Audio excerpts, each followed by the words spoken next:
PAG hoye! 100 years of PAG hoye! Ebu tupunge mkono kabisa tuone that we are celebrating. Asante sana. Your Excellency, the President of the Republic of Kenya, the Honorable Dr. William Samoei Ruto, my colleagues in the public space who have spoken and the others who are seated, the General Superintendent of the PAG Church, with all your leadership and the leadership of all other religious leaders who have joined us, the clergy, the pastors, the leaders from all walks of life who are here, young men and women, people of good faith, people of Kenya, and indeed our guests from Uganda and Canada and other parts. We say thank you for inviting us to this very great occasion, marking 100 years of distinguished service to the Lord. Your Excellency, a few months ago, the PAG Church sent a memorandum and a note that they would like you to honor and grace this particular day. I brought it to you. We talked about it, and I just want to tell the PAG leadership that is here. When we were in New York, when the President was preparing to give his historic speech that he gave to the United Nations a few days ago, even in the middle of preparing for that speech, the President still remembered and said, tell the people of PAG on 4th, we are going to be there.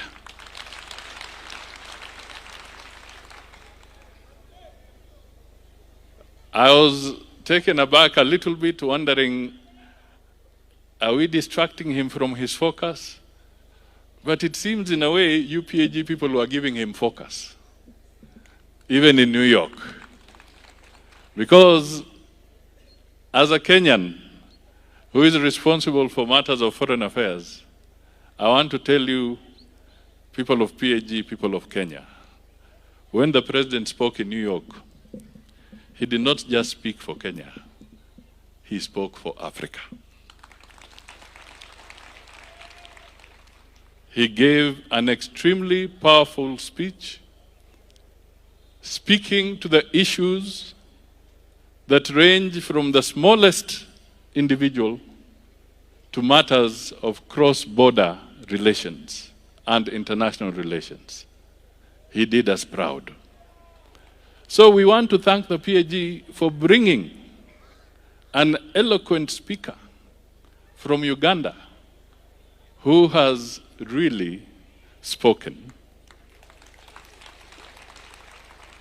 And I would want to say that that was a AAA rating sermon. Very well delivered, very well communicated. Now, because we want to give the President really ample time to speak to us, my few requests are these to the people of the PAG. Nyinyi si watu kidogo. You are powerful. You have a voice. You have the knowledge. You have the know-how. Kenya and the world needs your talent. The President needs your support. Please don't be shy in giving the President your support. That is my plea to you.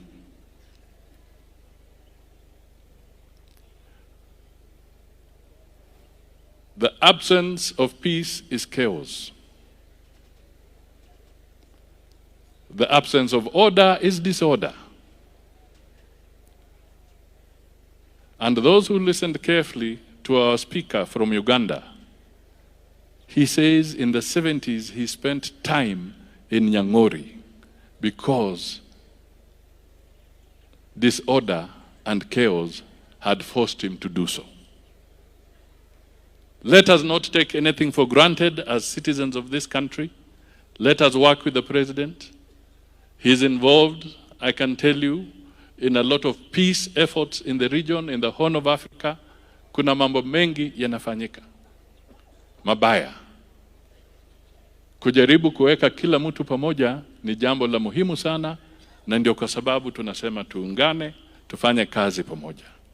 President ni mtu wa kuhakikisha kwamba demokrasia idumu.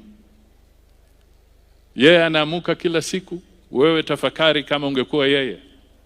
Unaamuka kila siku, kuna gazeti inakutusi.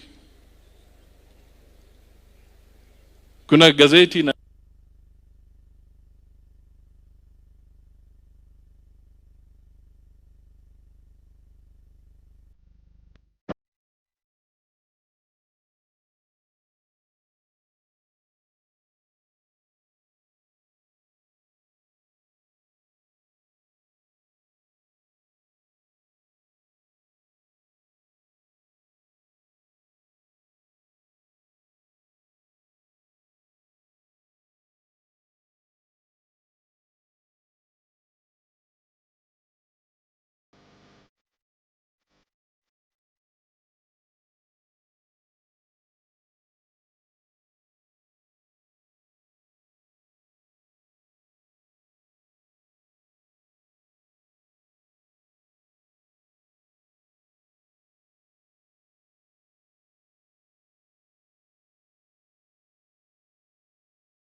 even for 2 terms we have reason.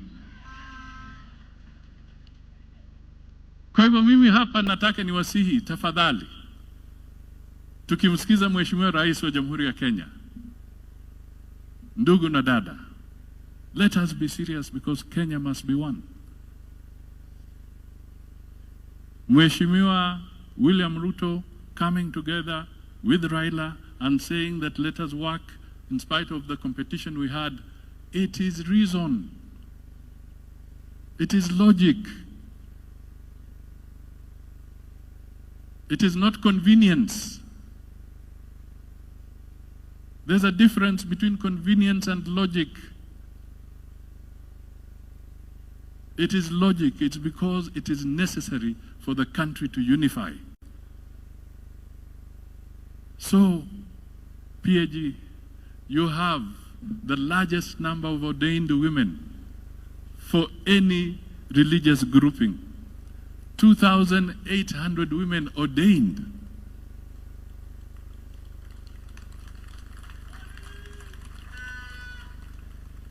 I don't want to mention the others, but I was looking at the statistics. The nearest that comes to you is almost at 500, and then others in Africa huko mbali.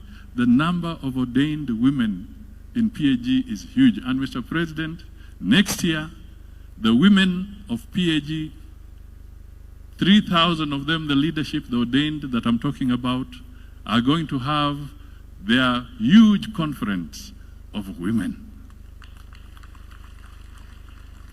And Mr. President, I'm speaking a lot about women here because in spite of the high number of ordained women, Bishop, General Superintendent Odiara, you know you forgot to give a woman of the PAG even a minute to speak.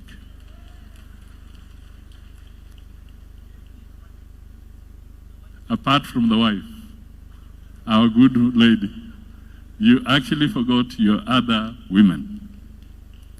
Next time, I'm sure you'll correct it. Finally, Your Excellency, let me acknowledge that in our midst, we have CS Deborah Barasa Mulongo, the CS for Environment. If you can stand and wave. We also have Harriet Chigai, Advisor on Women Affairs of the President. And she is a PAG, by the way. Then, on the Principal Secretaries, Your Excellency, we have Raymond Omolo, the Principal Secretary in charge of Internal Security. We have Jane Imbuga, Public Service. Imbunya, sorry, Imbuga. Thank you, Madam. We have Madam Beatrice Inyangala, Higher Education. We have Susan Mangenyi, MSMEs. Sasa mnaona President na wamama hatari kabisa. Mbuliko kigaragara chabakaye. Kongonda kumbuliko. Asante. Amongst us, we also have other senior government officials. There's a Chief of Staff in my office, Job Usiega. We have Juliana Yapan. We have directors, Alfred Agoi, Chairman of Kengen. We have Yusuf Chanzu, Chair of National Housing Corporation. We have Dorcas Kidogo, Vice Chair of NCIC. We have Hadija Nganyi, CRA, Commission for Revenue Allocation. We have with us Professor Dixon Andala of the NRF. Professor, thank you. We have Professor Solomon Shibairu, the Vice Chancellor of Must University. We have Professor Peter Mwita, the Vice Chancellor of Kaimosi. And of course, we have a lot of other good people and leaders hapa. Sasa, nataka tujitayarishe. Duimbokir dunyara kuhondo kabura hikabisa.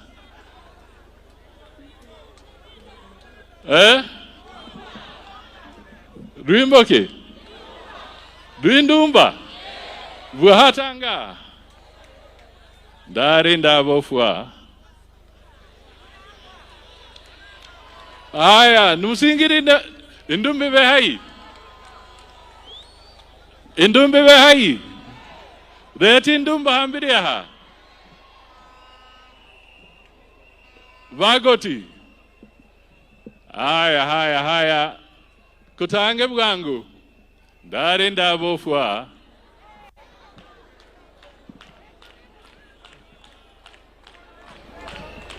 Haya, anza mara moja, my friend.